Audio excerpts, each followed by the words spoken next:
Breaking news नाज़रीन घोटकी में अफ़सोसनाक ख़बर खां आगाह कंदा हलूं त जमियत उलमा इस्लाम तालका घोटकी जो जनरल सेक्रेटरी मौलाना गुलाम रसूल कल्हड़ो लाडाणो करे वियो आहे। मौलाना गुलाम रसूल कल्हड़ो कुछ ॾींहं अॻु दिल जो दौरो पवण सबबि कराची जी NICVD अस्पताल में दाख़िल हो, जिते हू लाडाणो करे वियो आहे। इन ख़बर जा वधीक तफ़सील मालूम कंदासीं घोटकी मां नज़ीर अहमद लांघा खां। जी नज़ीर, कहिड़ा तफ़सील आहिनि अवां वटि आगाह कजो। जी बिल्कुल, मां खे ॿुधाईंदो हलियां त जमियत उलमा इस्लाम तालका घोटकी जो जनरल सेक्रेटरी मौलाना गुलाम रसूल कल्हड़ो खे कुछ ॾींहं अॻु दिल जो दौरो पियो हो, जंहिंखे इलाज लाइ कराची जी NICVD अस्पताल दाख़िल कयो वियो, जेको थोरी देरि पहिरियां कराची जी NICVD अस्पताल में लाॾाणो करे वियो आहे, जंहिंजो मड़ एम्बुलेंस ज़रिए कराची खां घोटकी आंदो पियो वञे।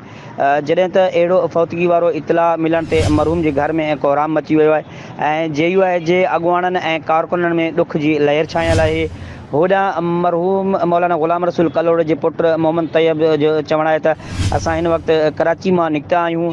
मरहूम जी जनाज़ा निमाज़ सुभाणे रुखफारम वेझो ॻोठ वॾपगिया में अदा कई वेंदी, पर जनाज़ा निमाज़ जो टाइम जेको आहे उहो JUI ज़िला घोटकी जी क़यादत जे सलाह मशवरे बाद ऐलान कयो वेंदो। जी वॾी महिरबानी नज़ीर अहमद लांघा तफ़सीलुनि खां आगाह करण लाइ।